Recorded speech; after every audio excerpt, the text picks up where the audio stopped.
नीरज जी बैठे हैं, नीरज आनंद जी, जो इंडस्ट्री सेल के कन्वीनर हैं, और इनके साथ उनके को कन्वीनर साहिबान प्रोफेसर मोत्रा साहब यहाँ बैठे हैं।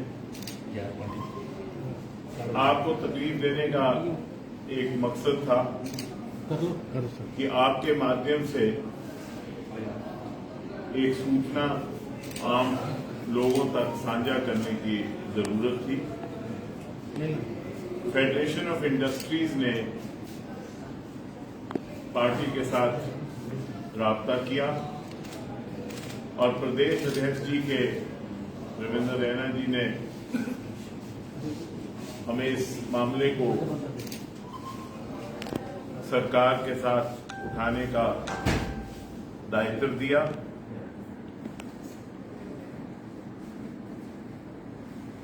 एक जम्मू पावर डेवलपमेंट कॉरपोरेशन ने बिजली का भाड़ा बढ़ाने की एक दलील पेश की और उनके हिसाब से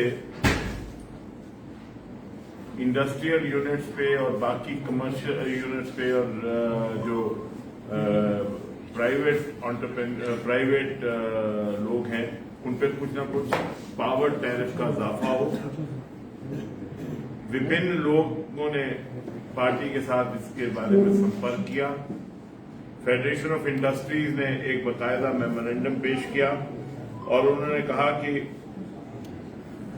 हाल ही में अक्टूबर 22 में इंडस्ट्रियल पावर में जो है 25 से 38% का इजाफा हुआ है और उनका ये कहना था कि हमारा जो पावर टैरिफ है वो पंजाब के से थोड़ा ही कम है और हिमाचल से ज्यादा है, और अगर एक और पावर टैरिफ की हाइक हो जाती है तो उससे यहां की इंडस्ट्री को नुकसान होगा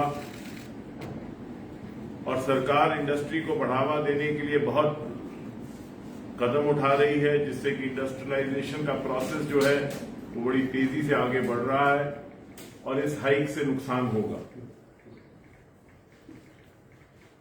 पार्टी के आदेश पे और प्रदेश अध्यक्ष जी के कहने पे ये मसला हमने हमारे जितने भी सेल हैं, ट्रेड सेल और इन्होंने सरकार के साथ उठाया। मैं आपके माध्यम से माननीय लेफ्टिनेंट गवर्नर श्री मनोज सिन्हा जी का धन्यवाद करना चाहता हूं कि जब हमने उनके सामने ये दलील रखी तो उन्होंने इस बात को समझकर लोक हित में ये फैसला किया कि फिलहाल किसी भी कैटेगरी में पावर टैरिफ की हाइक जो है वो नहीं की जाएगी, ताकि आम लोगों को और व्यापारियों को और इंडस्ट्री को किसी किस्म का फिलहाल कोई नुकसान ना हो। मैं पार्टी की तरफ से, प्रदेश अध्यक्ष जी की तरफ से और अपने दोनों सेल्स की तरफ से और जम्मू के लोगों की तरफ से माननीय लेफ्टिनेंट गवर्नर श्री मनोज सिन्हा जी का धन्यवाद करना चाहता हूं।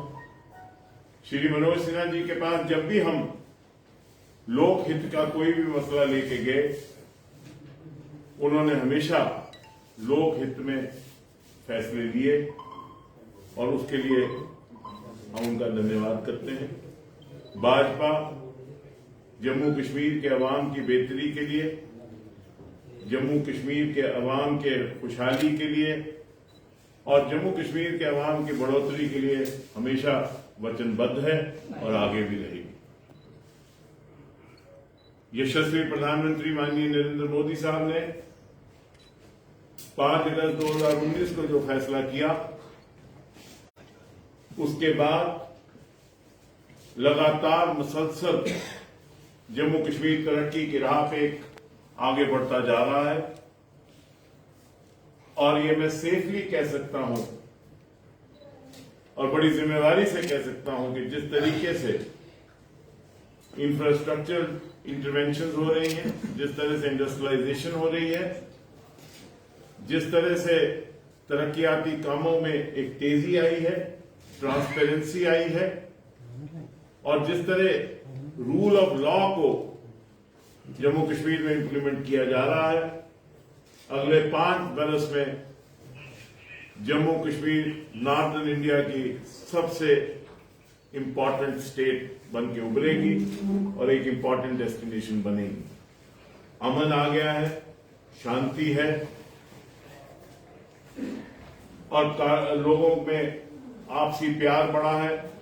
हर खित्ते को, हर वर्ग को उसका हक मिल रहा है, और हमें पूरी उम्मीद है कि आने वाले समय में सबका साथ, सबका विकास और सबका विश्वास जो नारा है यशस्वी प्रधानमंत्री माननीय नरेंद्र मोदी जी का, उसको आगे बढ़ाते हुए जहां भारत एक विश्व गुरु बनने की कगार पर पहुंच गया है, वहां जम्मू कश्मीर इस विश्व गुरु भारत में एक चमकता सितारा होगा। और भाजपा जम्मू कश्मीर जो है वो हमेशा जम्मू कश्मीर के लोगों के लिए और जम्मू कश्मीर के लोगों की भलाई के लिए वचनबद्ध है। जब भी कोई मसला जम्मू कश्मीर का आवाम का आया है, जम्मू कश्मीर भाजपा ने उसमें आगे होकर लीडरशिप रोल दिया है, और आगे भी जितने भी मसले होंगे उनके हल के लिए जम्मू कश्मीर भाजपा जो है हमेशा कोशा रहेगी। आपने ये कहा कि खुशहाली आई है, अमन आया है, प्यार आया है, बहुत सारी चीजें होंगी, लेकिन चुनाव क्यों नहीं हो रहे हैं? ये सारे सवाल न सिर्फ पॉलिटिकल पार्टी पूछ रही हैं, लोग भी पूछ रहे हैं। अगर आप ये कह रहे हैं कि रेस्टोरेशन ऑफ पीस हुआ है, सब कुछ हो रहा है, तो इस हालात में तो इलेक्शन करवानी चाहिए थे। समीर जी, जहां तक इलेक्शन का सवाल है, वो इलेक्शन कमीशन ऑफ इंडिया ने फैसला करना है कि कब इलेक्शन होगी और की जाएगी। उसमें मैं कोई ना तो तबसरा कर सकता हूं, ना मैं। जहां तक भाजपा का सवाल है, भाजपा कल भी इलेक्शन के लिए तैयार थी, भाजपा आज भी इलेक्शन के लिए तैयार है, और भाजपा कल भी इलेक्शन के लिए तैयार होगी। भाजपा एक ऐसा संगठन है जो 24 घंटे 7 दिन 365 दिन इलेक्शन के लिए तैयार रहता है। किसी भी इलेक्शन के लिए भाजपा हमेशा तैयार है। और मैं आपको ये भी बड़े वसूख से कह दूं कि वो जो पॉलिटिकल पंडित्स अपनी कमेंट्री कर रहे हैं कि क्या होगा क्या नहीं होगा, जब भी इलेक्शन होगी आप देखेंगे भाजपा जो है बड़े बहुमत के साथ जम्मू कश्मीर में आएगी, क्योंकि लोगों के हित के लिए जिस किस्म के इकदाम उठाए गए हैं उससे जमीनी सतह पे एक बदलाव आया। लेकिन वो तो कहते हैं कि भाजपा क्योंकि उनको हार का डर है, इसलिए वो इसको टाल रहे हैं, इसलिए चुनाव में सामने नहीं आ रहे, चुनाव नहीं करवाने हैं। वो तो कहेंगे कि भाजपा है ही नहीं, तो फिर आप मान लेंगे। वो कौन जिनका अपना अस्तित्व खत्म हो चुका है? वो कौन जो यहाँ 30-32 साल वो देखते रहे बदहाली और बदअमनी का आलम जो जम्मू कश्मीर में हुआ, जिसके लिए जिम्मेवार है? वो कौन? वो कांग्रेस।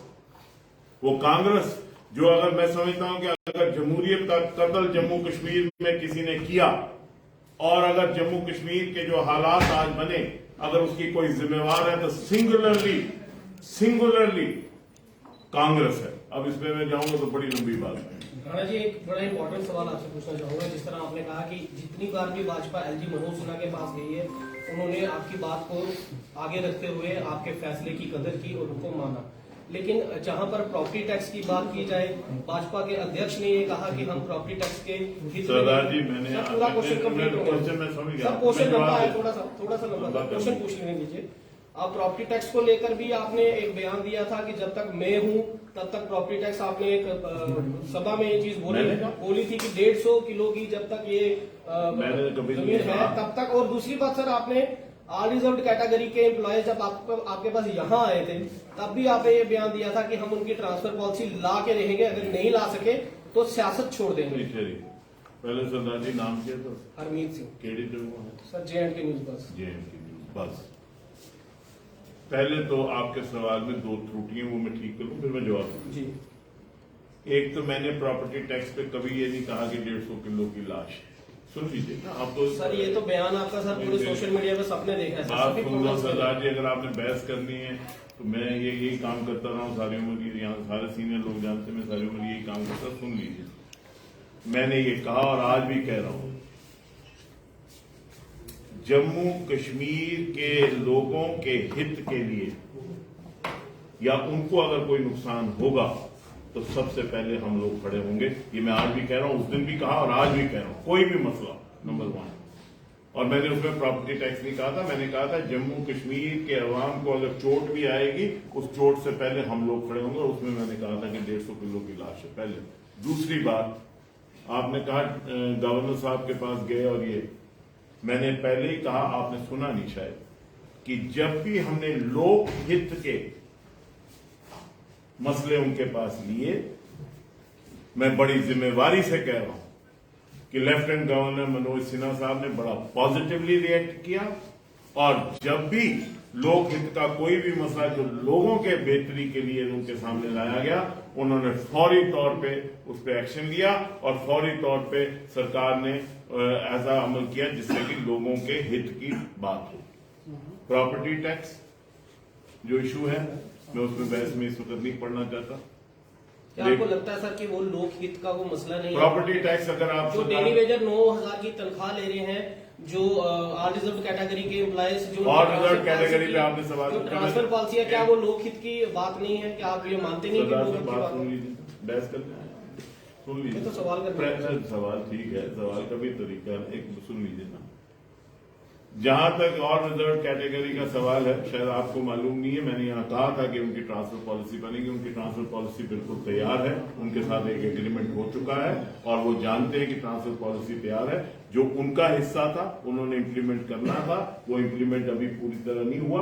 जैसे ही वो इंप्लीमेंट होगा वो हो गया और उनकी बात जो है सरकार के साथ हो गई है। इसी वजह से वो अपनी जगह पे वापस चले गए, वो मुतमईन है। जो बात मैं कहता हूँ, किसी वजन पे कहता हूँ, ऐसे मैं बात नहीं करता। सर, चुनाव आयोग जल्द ही जम्मू कश्मीर का दौरा करेगा और हर जिला के अंदर जो है वो चुनाव आयोग के लोग जाएंगे। क्या लगता है आपको कि इस दौरे के बाद जम्मू कश्मीर में जल्द चुनाव जो है हो सकते हैं? देखिए, चुनाव आयोग जो है वो एक ऑटोनमस इंडिपेंडेंट बॉडी है।